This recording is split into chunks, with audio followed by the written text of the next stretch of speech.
Picture this. 100,000 years ago, dusk is falling over a stretch of open savanna. You're alone in the grass and you hear it before you see it. A low rustle. Too heavy to be wind. You turn. Two eyes catch the last orange light of the sun. A cave lion. Not the lions you picture today. This thing is nearly twice their size, close to 700 pounds of muscle and claw. And it has already decided your dinner. You have nothing. No spear, no blade, not even a sharpened branch. Your fingernails wouldn't scratch its hide. Your teeth couldn't break skin. You can't outrun it. You can't climb fast enough to escape it. You definitely can't fight it. So why is any of us still here to tell this story? How did a soft, slow, defenseless primate outlast a planet full of things built specifically to kill it? To understand how we survived, you first have to understand how outmatched we were. In 1924, a scientist named Raymond Dart uncovered a small skull in a South African quarry. It belonged to a child, an early ancestor of ours, no older than 3. 2 clean puncture marks ran through the eye sockets, spaced exactly like the fangs of a leopard. This wasn't an accident of nature. This was lunch. For most of our history, we weren't the ones doing the hunting. We were the thing being hunted, and we were up against animals that had spent millions of years perfecting the art of killing large mammals. There was Smilodon fatalis, the saber-toothed cat, 600 pounds, canines nearly a foot long, capable of piercing straight through the throat of a bison in one bite. It didn't chase.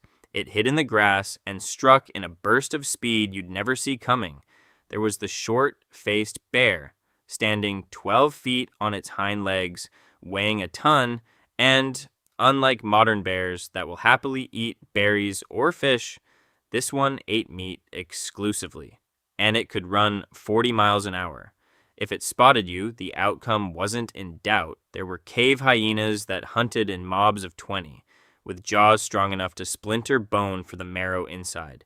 A bite roughly 7 times harder than a human's. Dire wolves ran in packs of 30.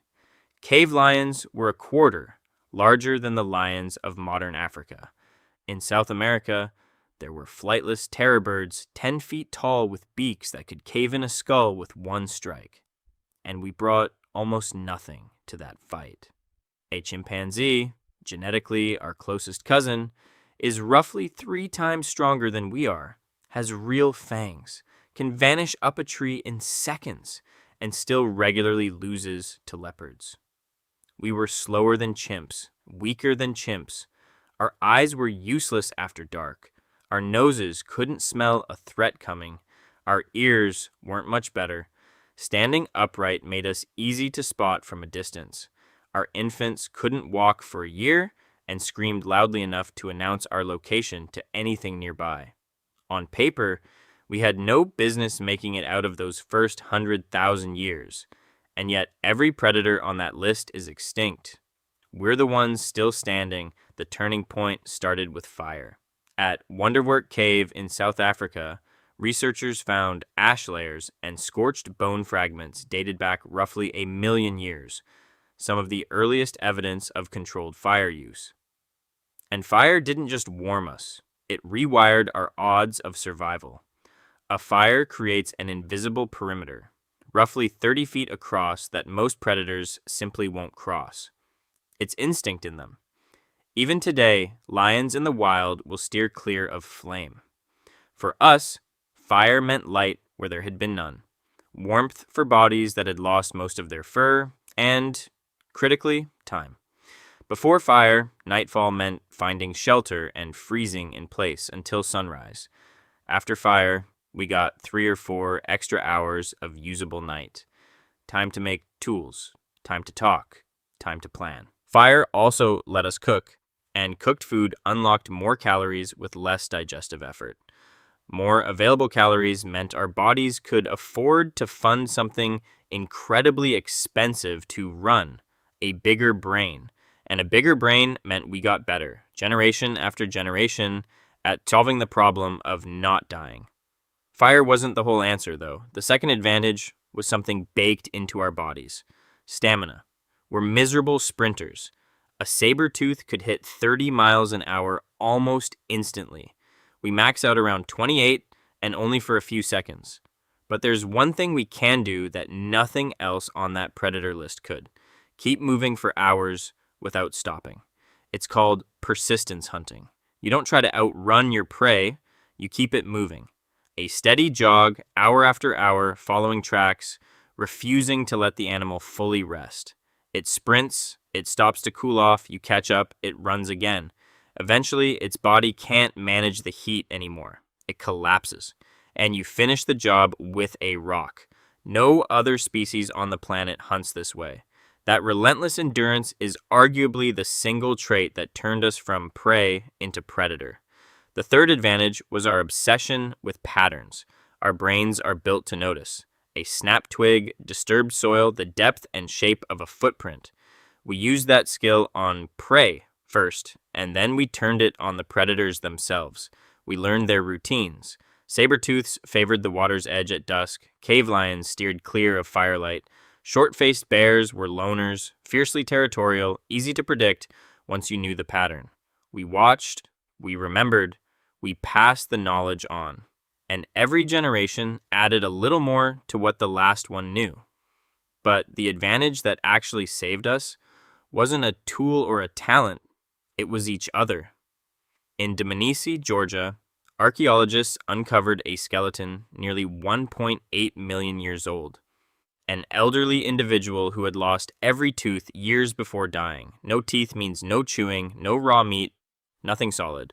Someone had been feeding this person, softening food, keeping them alive long after their body could no longer contribute. No predator on Earth does that. A toothless lion starves. A toothless human got cared for. At Shanidar Cave in Iraq, researchers found a Neanderthal who lived roughly 60,000 years ago. Blind in one eye, a badly healed broken arm, advanced arthritis. He made it to around 40, decades past the point he could hunt or defend himself. His group carried him anyway. That's the difference.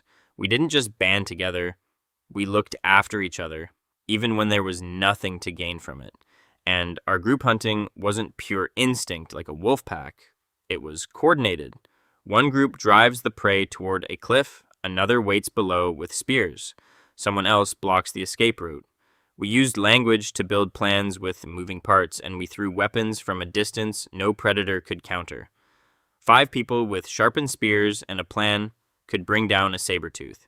And eventually, we did exactly that.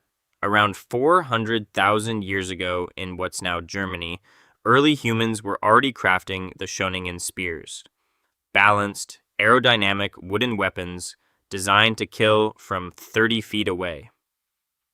Somewhere in that stretch of time, we stopped being the animal that runs and became the animal that hunts. Then, roughly 50,000 years ago, something changed for good. Humans pushed out of Africa into Europe, Asia, Australia, the Americas, and everywhere we arrived, the giant predators started vanishing. Saber-tooths, gone about 10,000 years ago. Cave lions, gone 14,000 years ago. Short-faced bears, gone 11,000 years ago. Mammoths, giant ground sloths, terror birds, all of it, gone. Scientists still argue over how much of that was us versus a shifting climate, but the pattern repeats on every continent we set foot on. The megafauna disappeared within a few thousand years of our arrival. We didn't just survive these animals anymore, we outlasted them. Every predator on that original list was handed one enormous advantage by evolution: speed, raw strength, venom, camouflage. We got something different: the ability to adapt. We couldn't outrun a short-faced bear, so we hit it with rocks from a distance. We couldn't outbite a cave hyena, so we surrounded it as a group. We couldn't see in the dark like a cave lion, so we built fire and made the night ours. Every weakness became a problem we solved. And those solutions stacked up, generation after generation, until nothing left alive could evolve fast enough to catch up with us. For close to 2 million years, we were the prey. We hid, we ran, We lost children to leopards and had nothing to do but grieve. But we had one advantage no predator on Earth could match. We could learn from a mistake and make sure the next generation never had to make it. That, in the end, was enough.